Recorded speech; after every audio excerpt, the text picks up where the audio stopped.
Hello students, हमारे YouTube channel में आप सभी का स्वागत है। आज के वीडियो में हम यूपी पुलिस कंप्यूटर ऑपरेटर के अंतर्गत आने वाले सब्जेक्ट कंप्यूटर के अंतर्गत फ्लो चार्ट एंड एल्गोरिदम के एमसीक्यूज देखेंगे, जिसमें कि एल्गोरिदम है, फ्लो चार्ट है, सिंबल्स क्या होते हैं और स्टेटमेंट्स क्या होते हैं, ये सारी चीजें इंक्लूड हैं। चलिए स्टार्ट करते हैं। पहला क्वेश्चन है, अंग्रेजी भाषा में उपयोग करके किसी समस्या को हल करने के लिए स्टेप बाय स्टेप लिखने की मेथड क्या कहलाती है? ऑप्शंस है A program, B flow chart, C statement और डी एल्गोरिदम।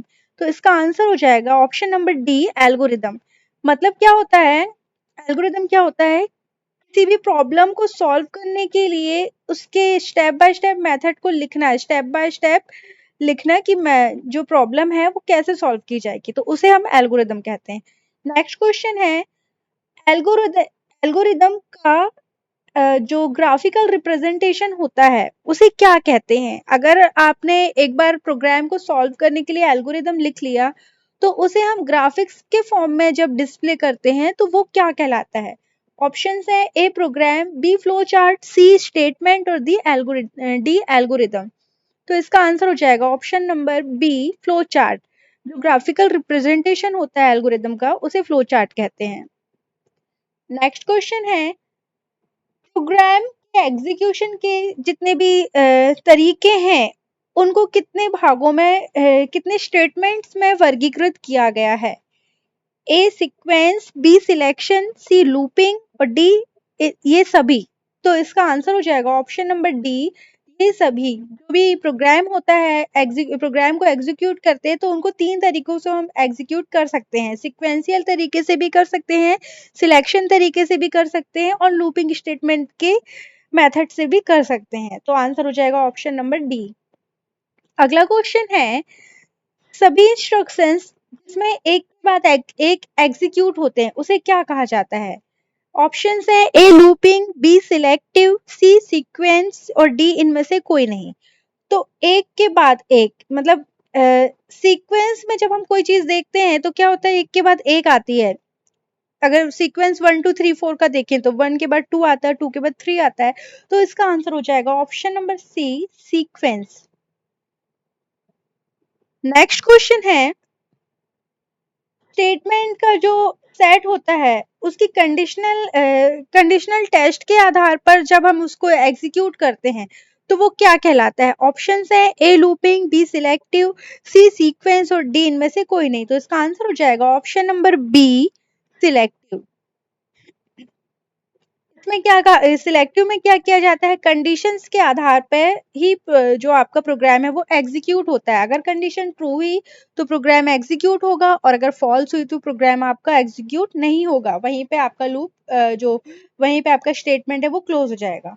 नेक्स्ट है आपका, कंडीशनल टेस्ट के आधार पर स्टेटमेंट के सेट को बार बार निष्पादित मतलब एग्जीक्यूट करना क्या कहलाता है, किसमें किया जाता है? ऑप्शंस है ए looping, B selective, C sequence और डी इनमें से कोई नहीं। तो इसका आंसर हो जाएगा ऑप्शन नंबर ए लूपिंग। लूप का मतलब ये होता है कि बार बार चलना। तो इसका आंसर हो जाएगा लूपिंग। नेक्स्ट क्वेश्चन है, फ्लो चार्ट में ओवल शेप जो ओवल सिंबल होता है वो क्या किस फंक्शन को रिप्रेजेंट करता है? तो इसके ऑप्शन है ए स्टार्ट है, बी स्टॉप है, सी ए और बी दोनों और डी इनमें से कोई नहीं। तो इसका आंसर हो जाएगा option number A option number C start and stop दोनों हो जाएंगे।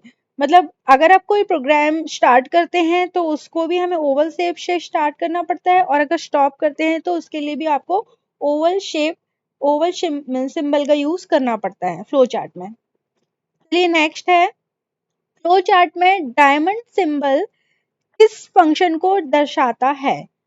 ऑप्शंस दिए हुए हैं A start, B stop, C output और डी डिसीजन। तो इसका आंसर हो जाएगा ऑप्शन नंबर डी डिसीजन। किसी भी डिसीजन को लेने के लिए, डिसीजन मेकिंग के लिए डायमंड शेप जो होता है वो रखा जाता है फ्लो चार्ट में। अगला क्वेश्चन है, फ्लो चार्ट में स्क्वायर सिंबल जो होता है वो किस फंक्शन को दर्शाता है?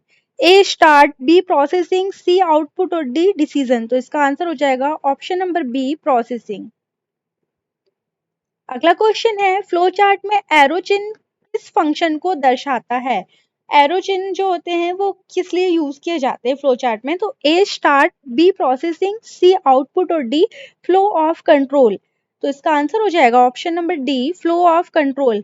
जो भी कंट्रोल का फ्लो है वो किस डायरेक्शन में जा रहा है उसे डिस्प्ले करने के लिए, उसे दिखाने के लिए एरो सिंबल्स यूज किए जाते हैं।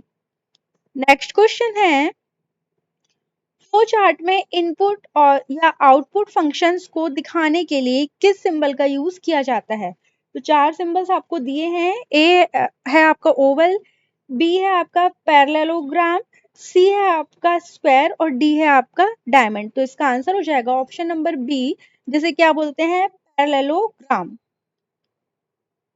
ये इनपुट और आउटपुट फंक्शन के लिए यूज किया जाता है। नेक्स्ट क्वेश्चन है, लूपिंग एग्जीक्यूशन को हम किस नाम से भी जानते हैं? इसके चार ऑप्शंस दिए हुए हैं। A selection, B iteration, C conditional और डी इनमें से कोई नहीं। तो इसका आंसर हो जाएगा option number B, iteration. Iteration को ही लूपिंग कहते हैं। नेक्स्ट क्वेश्चन है, लूपिंग स्टेटमेंट में यदि स्टेटमेंट में कुछ सेट को n बार, n टाइम मतलब एक नंबर दे दिया गया है, अगर उतने टाइम तक एग्जीक्यूट किया जाता है तो उसे हम क्या कहते हैं? A finite loop, B infinite loop, C repeat loop और डी इनमें से कोई नहीं।